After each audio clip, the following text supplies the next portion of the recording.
Continental Extreme Masters World Championship, or TSM, has just one game to go to be able to call themselves the world champions here. But we'll see if WE has something to say about that, as we're going to go and pick some bands shortly for this one. What adaptations have to come out of WE, knowing that they are on the blue side once again in this one?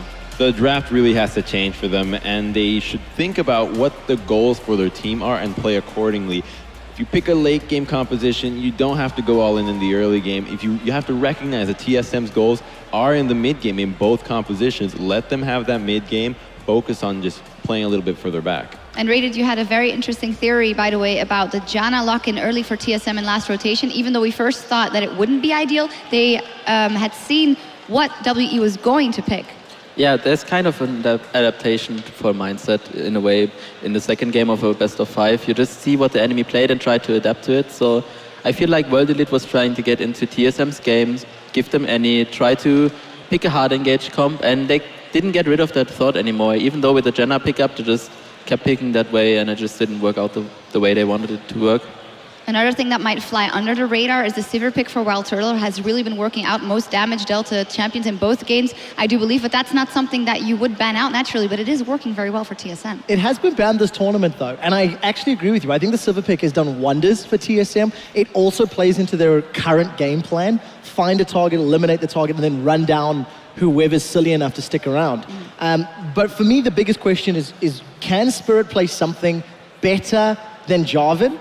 He's played Rek'Sai, we have seen Lee Sin, but I'm really not digging this Jarvan pick. Cataclysms haven't been all that impactful, and I would really like to see them do something different on this blue side first pick. Yeah, but the first thing they do, WE, as we get into picks and bans, is something we have seen before, the Z ban just taking it off the table for Bjergsen once again. Yeah, definitely the case. As we jump into picks and bans, I want to remind everybody, use that the Score esports app on your phone. Keep track of the scoreboards and kills and bans and stats, and keep track of how the games are going here at the Intel Extreme Masters. Where can I get that app, Quick Shot? Because that sounds like a really, really good app. I'm really glad you asked that question, Crumbs. For everybody at home, just grab your mobile, jump onto iOS, recently released, or Android store, and you can download the Score esports app right now.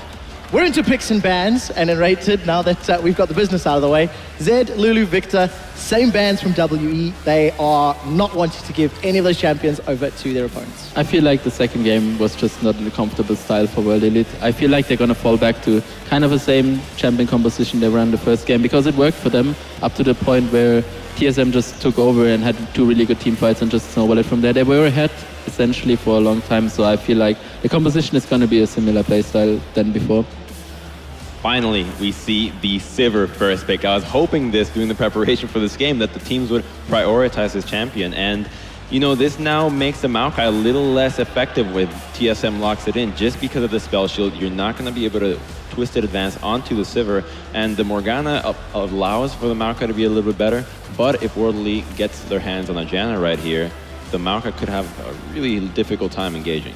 Well, Spirit is going to consider this Jarvan once more. Shia, looking at the Ahri. You touched on Maokai. Santora is going to be playing this Nidalee. I feel like Santora had a good early game in the previous matchup with invading the jungle, and he definitely made the engages in the later game work in his favor. It's going to be a lot more difficult against this mobility from Team WE. So we see a similar comp like in the first game. Ezreal Janna bot lane was before, now it's Sivir Janna, which is even safer than before. The Ahri pickup was really early. There was no LeBlanc in this game. They just blinded it. I think it's a really comfortable pick for them. They just defaulted back to it because they wanted to have something very good in mid for themselves. They're just something very promising that just gives them the advantage in mid lane.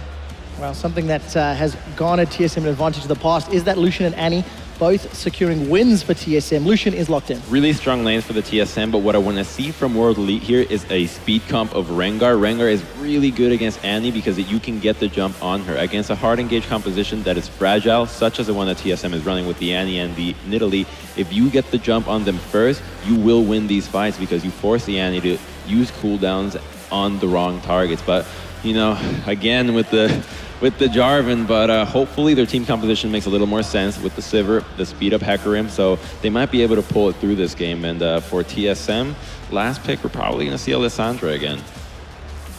Yeah, there's the Lissandra, like we said before.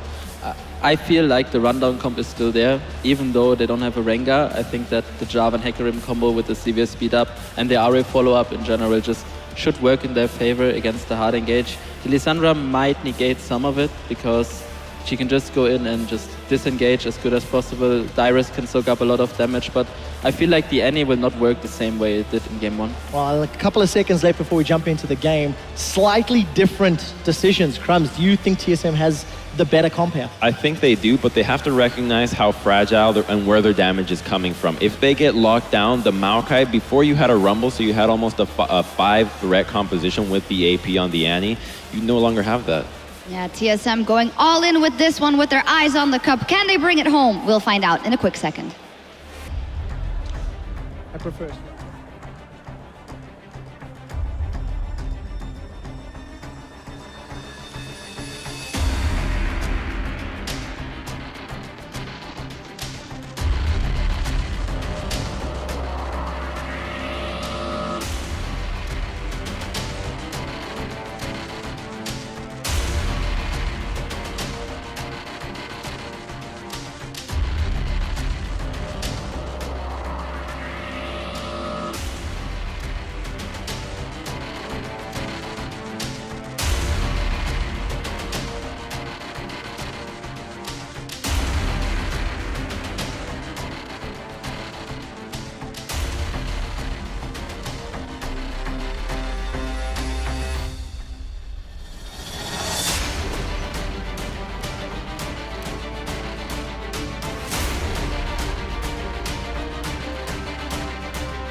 Welcome back to Intel Extreme Masters World Championship. TSM 2-0 up here in the final. Just one step away from having that TSM name etched into the Intel Extreme Masters trophy. But before we get to, that later stage, possibly, got to talk about this game. We were talking, as we were watching picks and bans there, we don't think TSM has maybe hit their strengths here. I feel like it's a very risky composition they're running here, and by taking Nidalee early, even though you know World Elite likes to take Jarvan over the Nidalee, you didn't get the Janna, which I feel is very, very important against World Elite, because now look at their setup. It's perfect for them. Loads of engage here, a lot of mobility. You got disengage from the Janna, you got the pick potential off an Ahri, and from Team Solo mid side, there's zero peel, so they're gonna have to rely on being able to hard engage on World Elite as well. If it happens the same as in game 1 where they fall behind, they won't have that vision to get the engages. Nidalee is a jungler who doesn't build side stones, so she won't really add in anything right there, and she doesn't really fit in with hard engage compositions because she want to sit back and poke, not jump into the backline with the likes of Alessandra and Annie.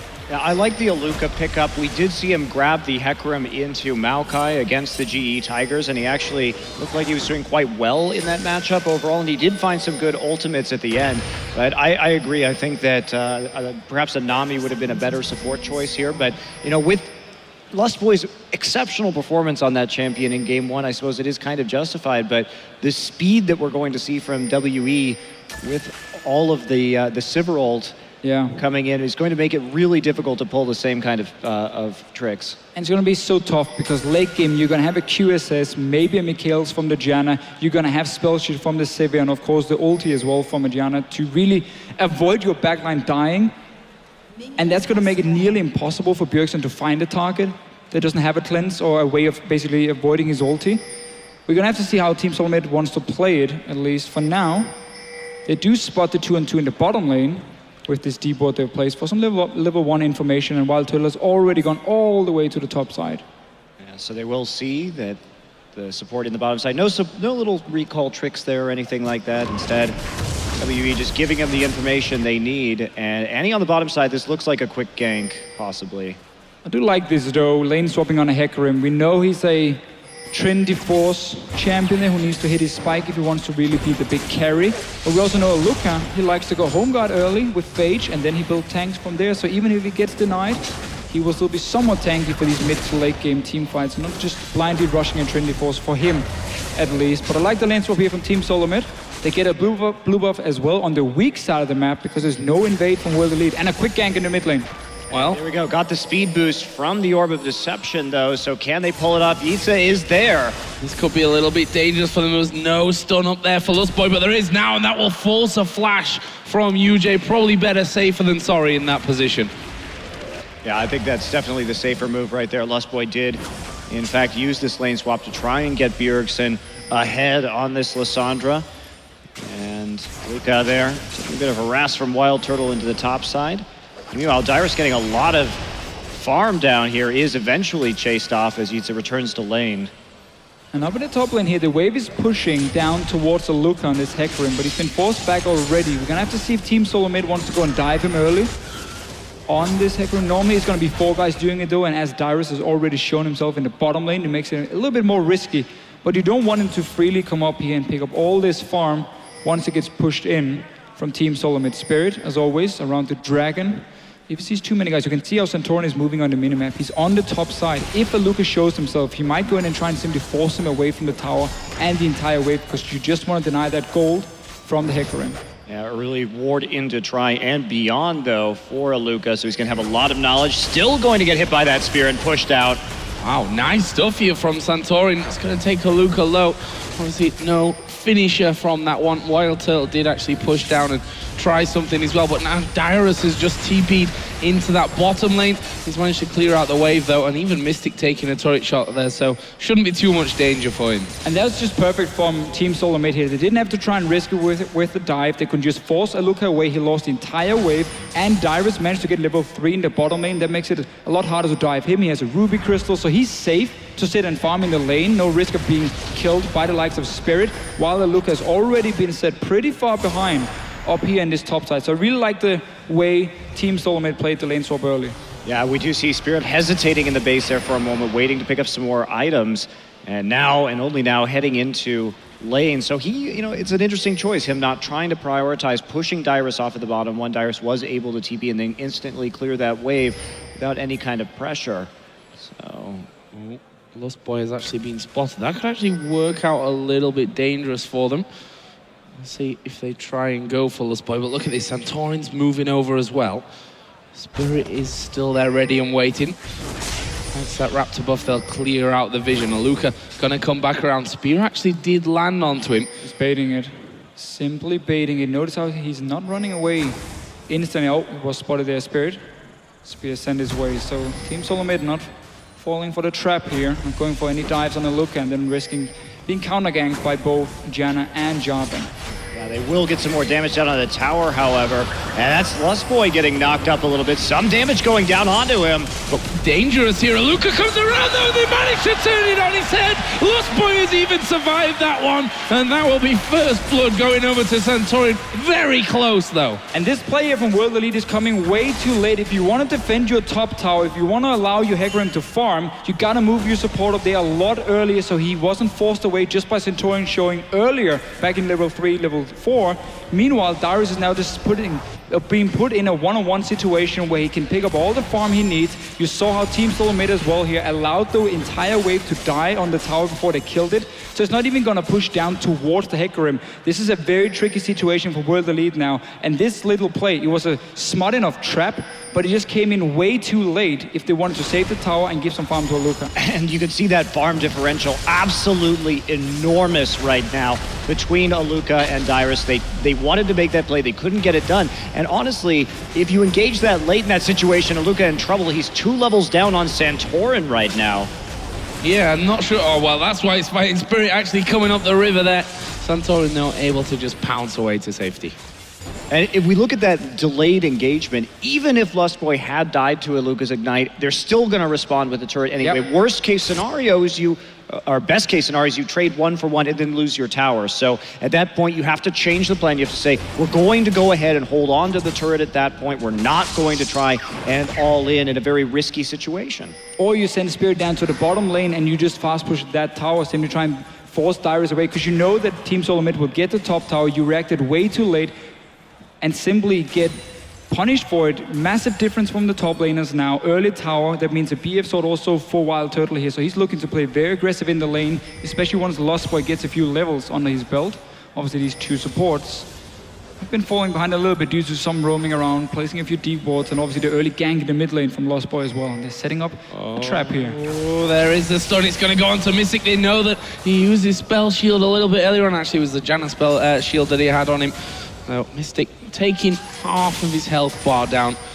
And that may mean a bit more pressure. In fact, it will mean a Colin coming out here from Wild Turtle. UJ will block it all, but there's the dive in. Wild Turtle almost taking UJ down. But here comes Spirit. He will try and loop around here onto Wild Turtle, who uses that summoner heal. He's got a flash. I think he might have to use it. Actually, maybe not. That's a good... Oh, last second he had to use it. I was going to say a good stun from Lost Boy onto Spirit to stop him chasing on through. Meanwhile, Santorin is pressuring around the blue buff. Yes, the different focus here from the two teams. Santorin, he went to the top lane to try and deny Aluka even more farm, and that's why Spirit could at least try to gank in the bottom side. They spotted him, went straight in here. Aluka is still sitting on only 16 CS. A massive wave is coming down towards his tower, but notice Santorin on the minimap. He keeps staying around this lane, which basically means they can dive this Hecarim. If he shows up, he's only level 4 at this point. He gets denied even more now. Wow, that is just an absolutely crazy differential. And, you know, WE trying for these more aggressive choices in this game. But the problem with that in a lane swap scenario is that if you fail them, you fall so incredibly far behind. It's almost always better to take that lower risk scenario, go ahead, just push the opposite tower, try and contest cross-map objectives and see what you can do. Meanwhile, maybe a dive coming into the mid lane. Good use of the ultimate there from GA, but that means once he does get locked down, there's no escaping this one for him. There's the diving from Dyrus, and it's Bjergsen that will get the first kill between those mid laners. World Elite has simply tried to be the proactive team despite being a step behind Team Soulmate after failing the lane swap early on. This cost them even more now with Spirit showing in the bottom lane beforehand. Aluka losing more farm. Now the mid lane dive, you have already controlled one of the lanes. You can move right through the jungle and just set up an easy kill here. Bjergsen is extremely far ahead on Lissandra. Dyrus is so far ahead on Maokai, and Wild Turtle and Lost Boy, they just keep trying to trade in the bottom lane. And why not? It's working out nicely for them. Lost Boy getting a little bit low there, but is he going to come in? Tibber's not quite available for him as TSM will take their second tower of the game, shutting down that middle outer turret. I would prefer if they didn't trade in the bottom lane here, because you're winning the two soul lanes so hard already, and this is the only even matchup at this point. There's no reason to risk dying to Mystic on this Sivir. Just honestly sit and farm, wait for the quick move to come around from your mid lane anyway, because you're just taking that tower. You know Santorin and Bjergsen is going to go back there, place a few deep wards, and just walk straight down behind World Elite in this bottom lane and force a 4-man push that's going to give you the tower anyway. Yeah, I totally agree with you there. I think that is a bit of an overreach, especially when they also have that nice freeze heading up into the top side. They could also, you know, try and make a play up there onto Aluka. Possibly he doesn't have any of those movement summoners. And with that Maokai and the hard CC, you have a lot of threat right there. Not to mention, they've got the deep pink ward. So Aluka in a very dangerous situation at the moment without very much vision at all, but it's not going to be capitalized on, at least instantaneously, by TSM. I almost feel sorry for him because he's been sacrificed by his team here. Yep. Not his fault. He did the only thing he could do. He walked up to the lane, saw there was a dive coming, backed away from the tower, and he's been doing that over and over, but there was just zero help, or when the help arrived, it was way too late, and just a wrong call by William. Yeah, it was the Hail Mary right there, basically, instead of trying for the safer play. And there we go, she is going to get found and eliminated. Yeah, Bjergsen following straight through. Spirit is there. He just started off his red buff and was like, oh guys, what's happening here? Wild Turtle's actually recalling on that bottom side, so not pushing through onto that tower. Had every chance to get at least some turret damage down there after Mystic went to try and respond to this deep invade. Santorin and Lost Boy setting up, trying to prey on Spirit. No vision in that brush, however. Well, now there is. Oh, Santorin's going to dive in there. As well. They're getting everything away. And says, thank you very much, Spirit. I'll take that. We just talked about how Bjergsen and Santorin is going to return to the mid lane, push it out, and just walk into the jungle of World Elite. They do exactly that. They get another kill. They put pressure on the bottom lane, force them to back away. Might even get one on Spirit. Why not? Well, the spear, kind of easy to land when someone's recalling right on top of your ward, but credit nonetheless. Santorin here, 2-0-1. 2-0-0 for Bjergsen as well, as Turtle realizes, okay, I'm alone in this bottom lane. Not for long though, because Lustboy is headed down there, and he's forced them right back onto that tower. I'm surprised they've not gone for Dragon yet on that bottom side. Actually, Just been able to get kills. Yeah, they've been able to get the kills and take the other objectives. There's no real need to go for the Dragon at this stage when you continue to snowball your game harder early by taking towers down. And that's what they've been doing. Just the gold that you can get from these kills and dragons is definitely more worth it at this stage in the game. And honestly, TSM has done such a great job of snowballing the lane swap advantage they get out. And you rarely see teams give up lane swap advantages like this anymore because teams should know how to play this situation. And WE just absolutely bungled it. And that means that pretty much Dyrus probably isn't going to die this game. Righteous Glory, of course, a great item. Just continue to create picks, continue to get kills and close it. So I think it's great what TSM is doing, but it hasn't been much competition. Goodbye, Spirit.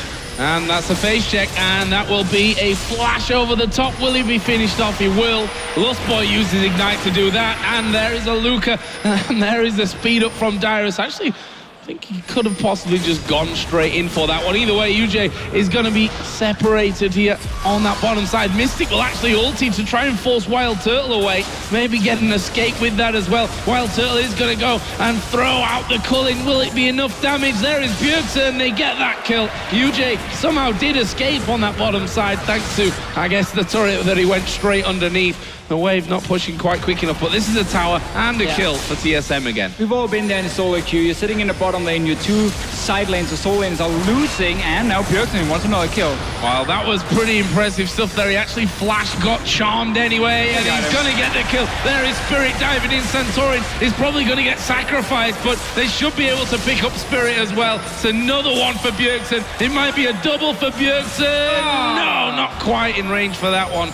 Almost the triple. But again, yeah, as a bottom lane, you know this is gonna happen because you've lost your solo lanes. You know Team Solo Mid has taken over your jungle. It's just a matter of time before they move down to this bottom lane, the last outer turret, and simply just dive onto you. Nothing they could do here. That outer turret is gone. More kills for Team Solo Mid. This is completely snowballing out of control. And we talked about Santorin so much beforehand. We mentioned how early on he's normally not that aggressive. In this game, he's made all the right moves in the early game. He was there to prevent the farm on the Luca. He's been invading into the jungle. He's been getting the kills. And he's been credit to him. He's been sieging the towers as well. Everything. Using, getting that up to attack speed to take him down even faster. He has absolutely been in the right places. So very good display on this Nidalee. And there's pretty much nothing WE can do right now. This game is over. The comps are not going to matter anything at this point when you're this far behind from just at too many mistakes. Too many mistakes early on. 8,000 gold at 15 minutes into this game. I mean, this looks a little more like the group stage matchup that we saw between TSM and WE. One-sided affair there. TSM seem to have really found their groove as Aluka again will be pressured by a tree that's 2 levels above him overall. Probably not the matchup that he's looking to ever come out on top of, albeit not with masses of damage there from Dyrus. See, the Bjergsen's just actually spotted someone there inside of the brush, and well, he spotted 3 without really knowing it. Uses his ultimate defensively. That's a good flash into Charm and a good shutdown. They may even get Lustboy here as well. That will be the second kill. It's Spirit that will be finished off though to make it 2 for 1. Here comes Dyrus from the side. UJ gonna be slowed down completely. He should be chased by both Santorin and by Dyrus. We'll use a Monsoon, but that won't mean anything. And that is a 3 for 2 in favor of TSM again. They even turned that one around. Well, they're so far advanced. They also had TP advantage. It was a desperation play there by WE. They didn't also have the burst set up to immediately kill Bjergsen right there. So it's basically all they can do is the answer. They predicted that TSM would be trying to clear out some vision over that dragon and take it safely. Bjergsen walked up to it, used his sweeper, but couldn't see anybody inside the brush, and so did take a lot of damage right there, but TSM just gets more out of it in the end anyway, and without teleport, that does cause these problems to result, turning it back into a 4v4 nearly instantly. There's a red buff for Spirit. For what it's worth at this stage, Dyrus headed down bottom as well. 126 to 90 CS. There's a 30 CS lead in that mid lane as well. You can see Dyrus looking so much more confident this time around, and obviously easy to see why when you've had such a brilliant start. Meanwhile, Lustboy will be charging down towards that bottom lane. Dyrus already pushing up though, and you just can't kill this Maokai. You've got to put in 3 people. That's what they're trying to do here, and Dyrus doing the right thing of checking that brush where he's got no vision. In fact, Santorin will join Dyrus and Lustboy, but you already see the recalls coming out from WE. Only Mystic has really stuck around for this one, but he will spell shield away the CC. Team Solomid should just decide on 2 lanes they decide to push down. They don't need to split up in 1-3-1 here. Keep Bjergsen with the likes of Wild Turtle, with Santorin, and let them roam together. Just push the mid lane, take the bottom lane as well. Walk into the jungle of World Elite. You've done it time and time again. Take control of it, ward it up, and then you can just move so fast between these 2 towers here of World Elite, because you can move straight through the jungle and they can never walk in there because there's similar risk of face checking the likes of Alessandro and Annie, and then you die. That jungle is pretty much TSM's at this stage of things.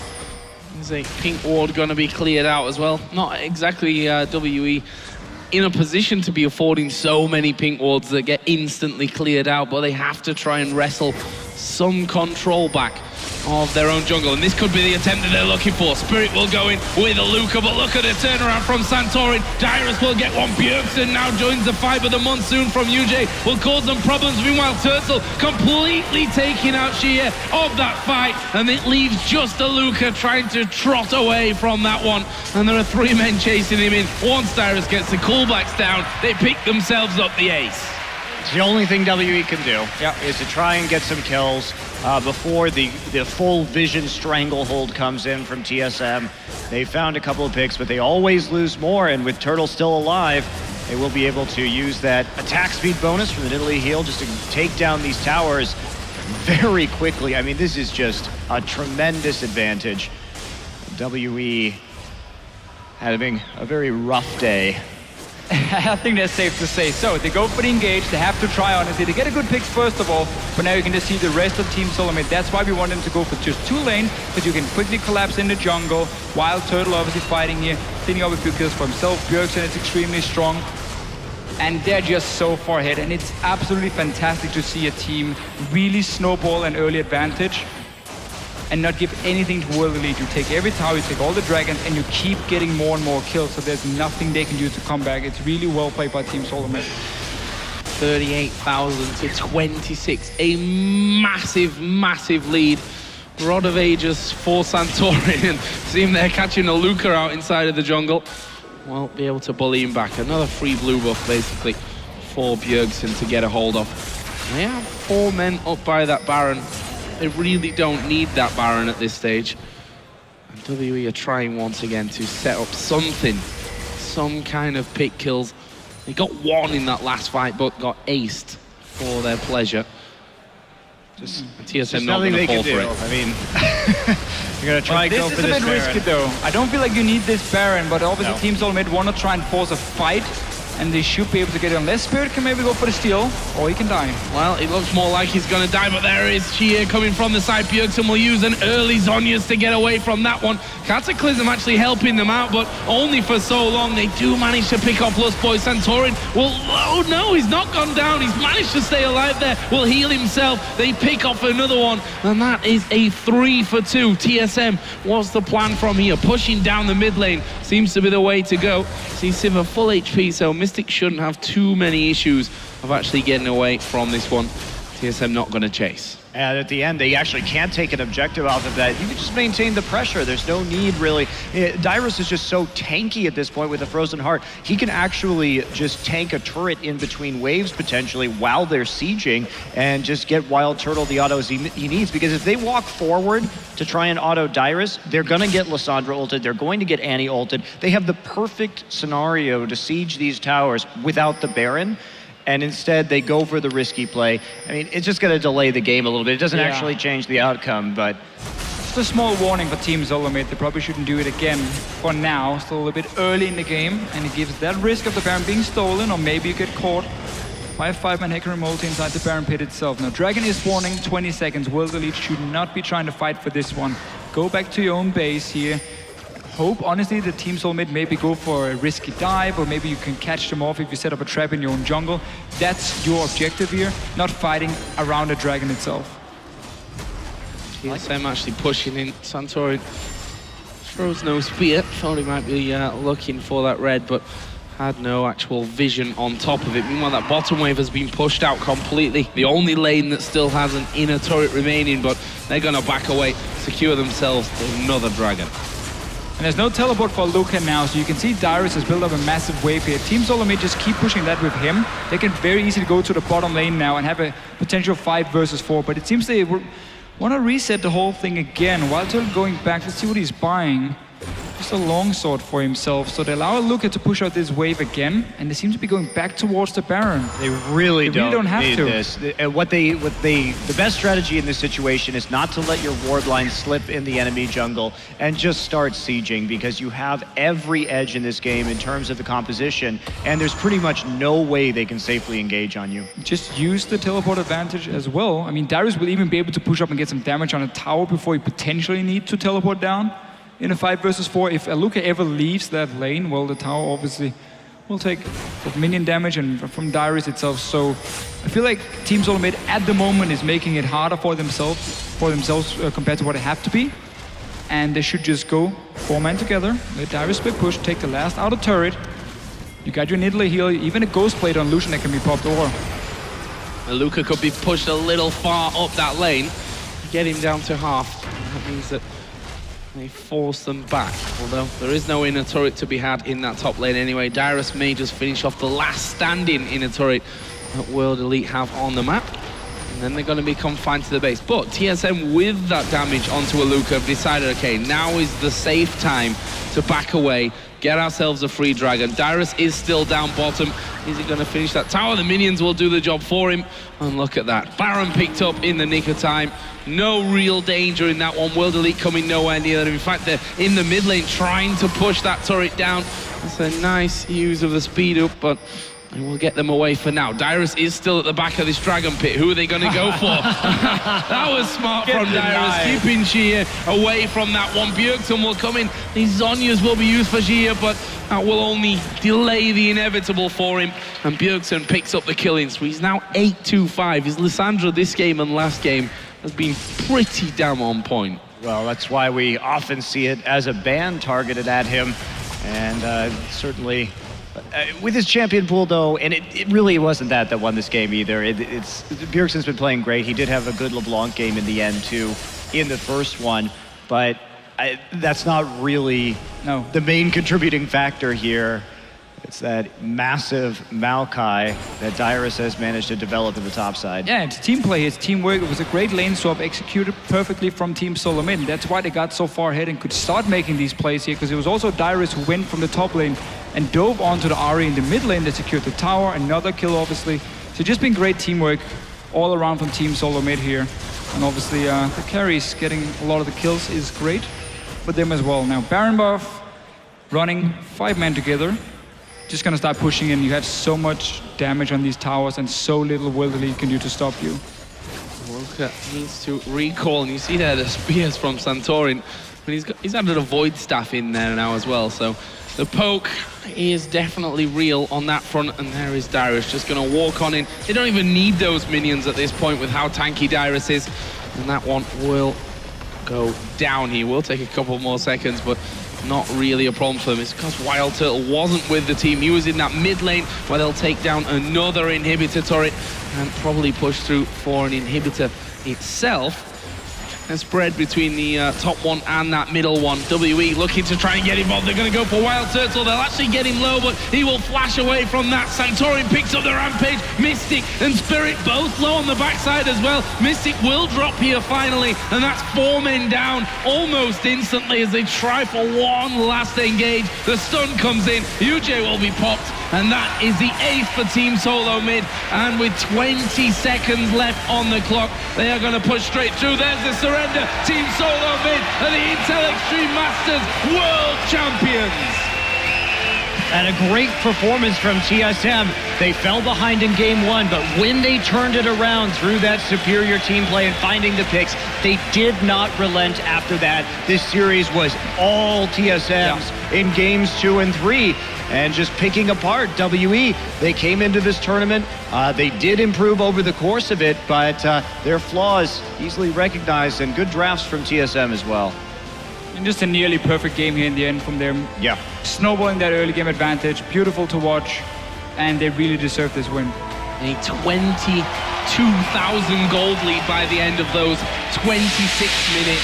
Absolutely dominant Game 3 performance here for TSM.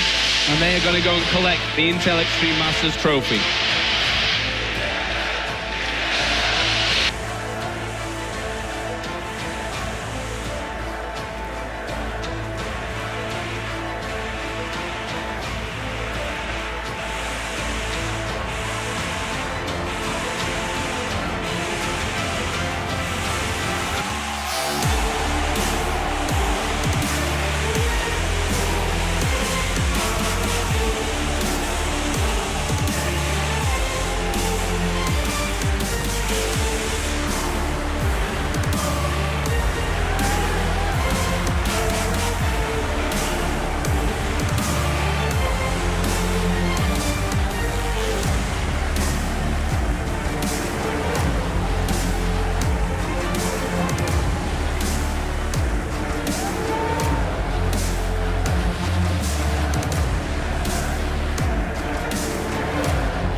Well, there you have it. Team Solo Mid are your Intel Extreme Masters Katowice World Champions, their very first big international title for TSM.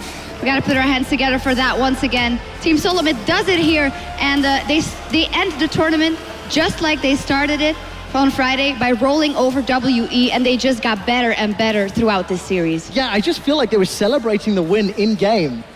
They were a little flat. This is the Intel Extreme Masters World Champions. They destroyed Team World Elite, WE. TSM exceeded, I think, everybody's expectations, that's fair to say. And while they walk away with the cup, Team WE have potentially an even bigger win in that this was the last place LPL team with substitutes that took down GE Tigers. They didn't look great on the final stage, let's be honest. TSM had their number. But a brilliant, brilliant performance from both of the teams on that stage. Yeah, and Rated had a good theory about that as well, because they're still a new team, WE, so this is great for them to begin with. And for Team Solo Mid, maybe if you just watched this last game, you would take some credit away from them, and I don't think you should. What an amazing international tournament for a team that has struggled with that in the past. Yeah, and certainly, and this is going to be a time that we can remember pretty much forever now, because they finally have won an international tournament, so congratulations to them. Yeah, and they're going to say it every single day, every single minute. No, praise where praise is due. And Trevor, you actually caught up on a nice stat about Lustboy as well. Yeah, we were just looking at it. Lustboy's got multiple IEM championships under his belt. He's won Champions Korea, got a second place in there as well, got a WCG title. Lustboy as a support is this quietly amassing medals and trophies for his cabinet. And I think a large part of TSM's victory this weekend was thanks to Lustboy. Yeah, and maybe quiet in real life as well, but very vocal on Twitter, and he also got his hands on the cup. Yeah. I feel like World Elite has a lot to grow into. They have shown really a big amount of potential this tournament, and they have shown that someone that comes in as not a favorite, as kind of the underdog, can make it through, beat the favorites, and at least get into the final. But big shout out to TSM. They were really doing a great job at keeping them in control and not letting them overtake their whole.